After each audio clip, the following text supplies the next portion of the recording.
Salah satu ciri makrifatullah pada seorang hamba adalah manifestasi perilaku luhur dalam kehidupannya sehari-hari.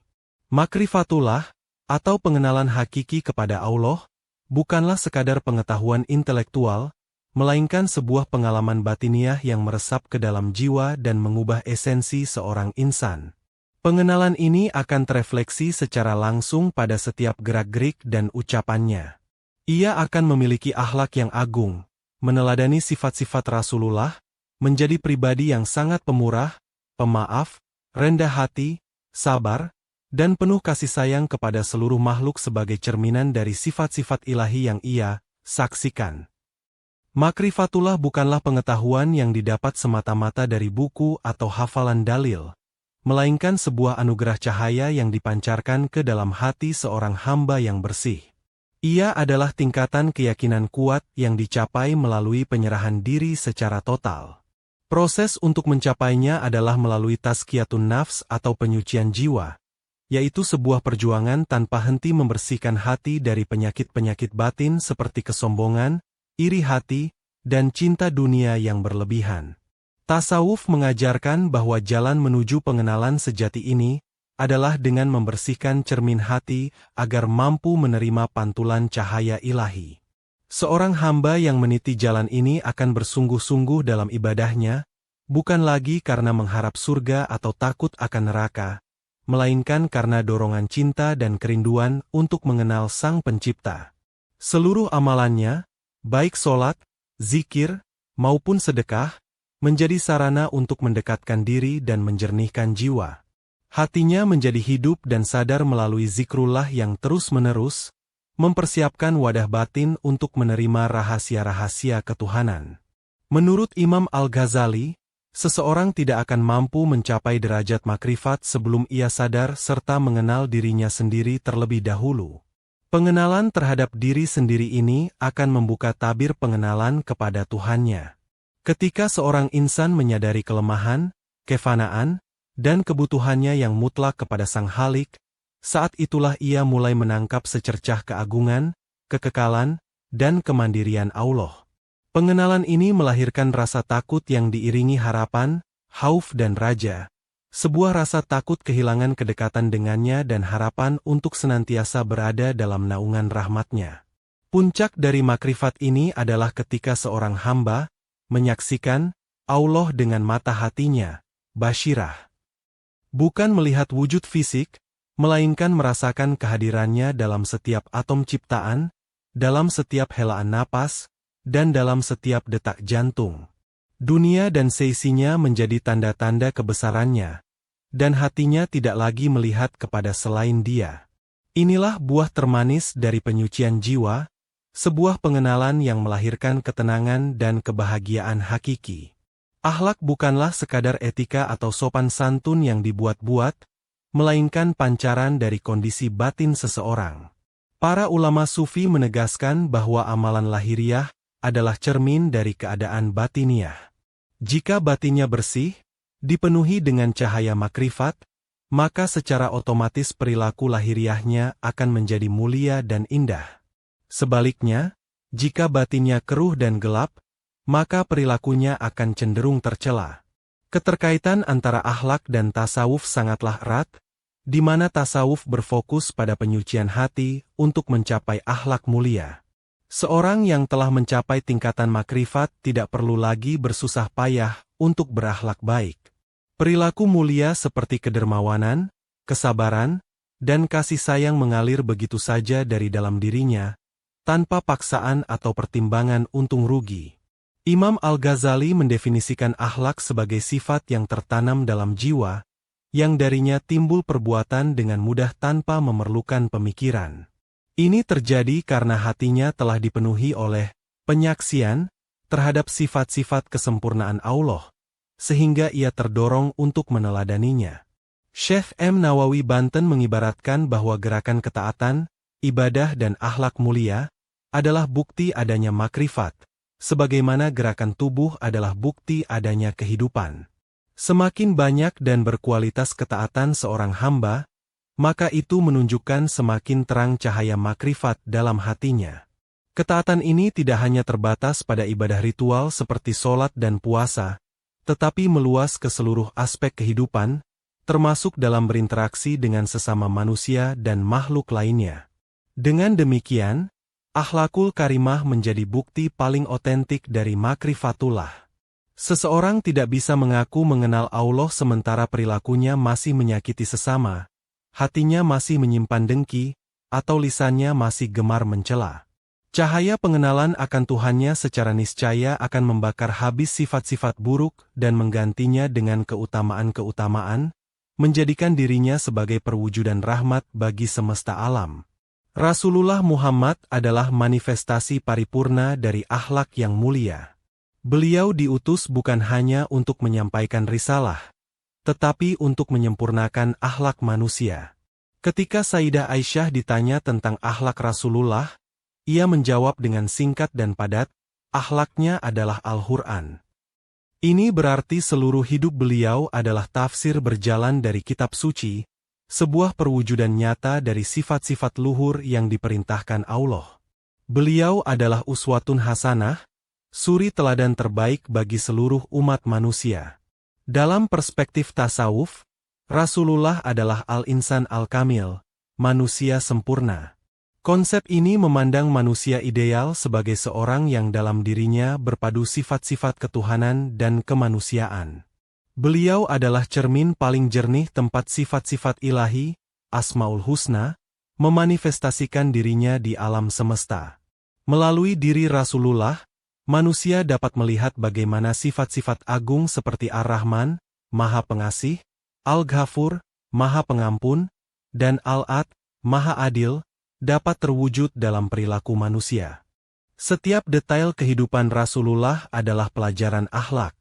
Sifat syiddiq, jujur, beliau telah diakui bahkan oleh musuh-musuhnya, memberinya gelar Al-Amin, yang terpercaya, jauh sebelum diutus menjadi rasul. Sifat amanah, dapat dipercaya, beliau dalam setiap urusan, tablik, menyampaikan, dalam setiap kebenaran tanpa gentar, dan fathonah, cerdas, dalam setiap pengambilan keputusan. Semuanya menunjukkan kesempurnaan karakter yang dibimbing langsung oleh wahyu. Bagi para peniti jalan spiritual, meneladani akhlak Rasulullah adalah sebuah keniscayaan. Dengan mengikuti jejak langkah beliau, seorang hamba sesungguhnya sedang berupaya menyerap sebanyak mungkin pantulan cahaya sifat-sifat ilahi. Semakin seorang hamba mencintai Rasulullah dan meneladani sunnahnya, baik dalam ibadah maupun muamalah, semakin dekat pula ia dengan hakikat makrifatullah. Akhlak Rasulullah menjadi jembatan yang menghubungkan kesadaran seorang hamba dengan Tuhannya. Salah satu cerminan paling nyata dari seorang yang arif billah, mengenal Allah, adalah kedermawanannya. Sifat pemurah ini bukanlah sekadar tindakan memberi sebagian harta, melainkan sebuah sikap jiwa yang memandang bahwa segala sesuatu yang dimilikinya hanyalah titipan dari Sang Maha Pemurah, Al-Karim. Ketika hati telah menyaksikan betapa luasnya kemurahan Allah yang tiada henti mengalir kepada seluruh makhluk, maka sifat kikir dan menahan-nahan harta menjadi sirna. Seorang hamba yang telah melihat kemurahan Allah akan merasa malu untuk menjadi bakhil. Ia sadar bahwa tangan yang ia gunakan untuk memberi sesungguhnya adalah perpanjangan dari kemurahan Tuhannya. Ia tidak lagi merasa memiliki, melainkan hanya sebagai penyalur. Seperti sebuah pipa yang dialiri air dari sumber yang tak terbatas, ia merasa bahagia ketika dapat mengalirkan air itu kepada yang membutuhkan. Menahan aliran itu justru akan membuatnya tersumbat dan tidak berguna. Sifat pemurah ini tidak terbatas pada harta benda. Seorang yang arif akan menjadi pemurah dalam segala hal. Pemurah dalam senyuman, pemurah dalam memberikan maaf, pemurah dalam membagikan ilmu, dan pemurah dalam mendoakan kebaikan bagi orang lain. Ia meneladani sifat Al-Karim, yang maha mulia, yang kemurahannya melampaui permintaan dan harapan hambanya. Perilakunya menjadi manifestasi nyata dari keyakinannya akan Asmaul Husna. Kedermawanan ini lahir dari keyakinan yang mendalam bahwa memberi tidak akan pernah mengurangi, melainkan justru membuka pintu-pintu kemurahan yang lebih besar dari Allah. Baginya, kebahagiaan sejati bukanlah saat menumpuk dan memiliki, tetapi saat melepas dan berbagi. Inilah akhlak yang lahir dari makrifat, sebuah kemurahan yang tulus, tanpa pamrih, dan tanpa mengharap balasan dari manusia, karena pandangan hatinya hanya tertuju pada ridha Sang Maha Pemurah. Hati seorang yang telah mencapai makrifatullah adalah hati yang lapang, seluas samudera yang mampu menerima apapun tanpa menjadi keruh. Salah satu tanda kelapangan hati itu adalah kemampuannya untuk memaafkan kesalahan orang lain dengan mudah dan tulus. Sifat pemaaf ini merupakan pantulan langsung dari pengenalannya terhadap sifat Allah, Al-Ghafur, Maha Pengampun, dan Al-Afu, Maha Pemaaf. Seorang hamba yang arif senantiasa menyadari betapa banyak kekurangan dan kesalahan dirinya sendiri di hadapan Allah. Ia terus-menerus memohon ampunan dan mengharap belas kasih-Nya. Kesadaran mendalam akan posisinya sebagai hamba yang selalu berbuat salah inilah yang membuatnya ringan dalam memaafkan kesalahan sesama makhluk. Bagaimana mungkin ia berharap ampunan dari Allah, sementara ia sendiri enggan memaafkan saudaranya? Memaafkan bagi seorang arif bukanlah tanda kelemahan, melainkan kekuatan jiwa. Ia mampu mengatasi ego dan amarah yang membisikkan untuk membalas dendam. Hatinya telah tercerahkan oleh cahaya makrifat, yang membuatnya memahami bahwa menahan dendam hanya akan mengotori cermin batinnya dan menghalanginya dari merasakan kedekatan dengan Allah. Ia meneladani akhlak agung Rasulullah yang senantiasa memaafkan bahkan kepada orang-orang yang paling menyakitinya. Dengan memaafkan, jiwanya menjadi merdeka dari beban kebencian. Ia melepaskan energi negatif dan menggantinya dengan kelapangan dan kedamaian. Tindakan memaafkan menjadi sebuah proses penyucian diri yang berkelanjutan. Ia melihat setiap perlakuan buruk dari orang lain sebagai ujian dari Allah, untuk meningkatkan derajat kesabaran dan keikhlasannya. Hatinya yang terhubung dengan Sang Maha Pengampun membuatnya menjadi saluran ampunan di muka bumi. Semakin seorang hamba mendaki puncak makrifat, semakin ia menunduk dalam kerendahan hati. Sifat tawadhu ini lahir bukan dari kepura-puraan, melainkan dari kesadaran hakiki tentang siapa dirinya dan siapa Tuhannya. Ketika mata hatinya menyaksikan keagungan, kebesaran, dan kekayaan mutlak Allah, ia akan melihat dirinya tidak lebih dari sebutir debu di alam semesta. Kesadaran inilah yang melunturkan segala bentuk kesombongan dan keangkuhan dari dalam jiwanya. Seorang yang arif tidak akan pernah merasa lebih baik dari orang lain. Ia melihat setiap kelebihan yang ada pada dirinya, baik itu ilmu, harta, maupun ibadah, sebagai anugerah semata dari Allah. Ia sadar bahwa tanpa pertolongannya, ia tidak memiliki daya dan kekuatan apa-apa. Justru, setiap anugerah itu ia pandang sebagai amanah dan ujian yang akan dimintai pertanggungjawaban, bukan sebagai sesuatu yang pantas untuk dibanggakan. Sikap rendah hati Nabi Muhammad menjadi teladan utama, di mana beliau tidak pernah menunjukkan keangkuhan meskipun merupakan pemimpin umat. Kerendahan hati ini termanifestasi dalam seluruh perilakunya. Ia mudah menerima nasihat, tidak meremehkan orang lain, dan selalu merasa malu di hadapan Allah atas segala kekurangannya. Ia memperlakukan semua orang dengan hormat, tanpa memandang status sosial, karena ia melihat bahwa setiap manusia adalah ciptaan Allah yang mulia. Ia menyadari bahwa kesombongan adalah selendang kebesaran Allah, dan tidak ada makhluk yang berhak mengenakannya. Berbeda dengan orang yang ilmunya hanya di permukaan, yang seringkali menjadi sombong, ilmu seorang arif justru membuatnya semakin tawadhu. Ilmunya adalah ilmu yang melahirkan rasa takut, khasyah, kepada Allah. Ia mengerti bahwa sumber segala kehancuran adalah kesombongan, sebagaimana yang terjadi pada iblis. Maka dari itu, ia senantiasa menjaga hatinya, memohon perlindungan dari sifat tercela ini, dan memilih untuk hidup dalam kesederhanaan dan kerendahan hati sebagai wujud pengabdiannya yang tulus. Kesabaran bagi seorang yang arif bukanlah sekadar menahan diri saat ditimpa musibah, melainkan sebuah kondisi jiwa yang tenang dan ridha terhadap segala ketetapan, qadha dan hadar, Allah. Kesabaran ini adalah buah dari keyakinan dan tawakal yang sempurna, di mana ia menyaksikan bahwa segala yang terjadi di alam semesta ini berada dalam genggaman dan pengaturannya. Pandangan makrifatnya membuatnya melihat hikmah di balik setiap peristiwa, baik yang tampak baik maupun buruk di mata manusia biasa. Hamba yang telah mencapai puncak pengenalan ini melihat dunia sebagai panggung sandiwara, dan Allah adalah sutradara terbaik. Ia memainkan perannya sebagai hamba dengan sebaik-baiknya, tanpa pernah mengeluh atau memprotes skenario yang telah dituliskan untuknya. Ia meyakini dengan sepenuh hati bahwa setiap ujian adalah cara Allah untuk mengangkat derajatnya, membersihkan dosa-dosanya, atau memberinya pelajaran berharga. Kesabarannya adalah cerminan dari sifat Allah, As-Sabur, yang maha sabar. Allah sabar dalam menghadapi kemaksiatan hambanya, tidak langsung menurunkan azab, dan senantiasa membuka pintu taubat. Seorang arif meneladani sifat ini dengan bersabar atas perlakuan buruk sesama makhluk, sabar dalam menjalankan ketaatan yang terkadang terasa berat, dan sabar dalam menjauhi larangan yang seringkali menggoda. Sabar dalam pandangan sufi adalah sebuah keindahan.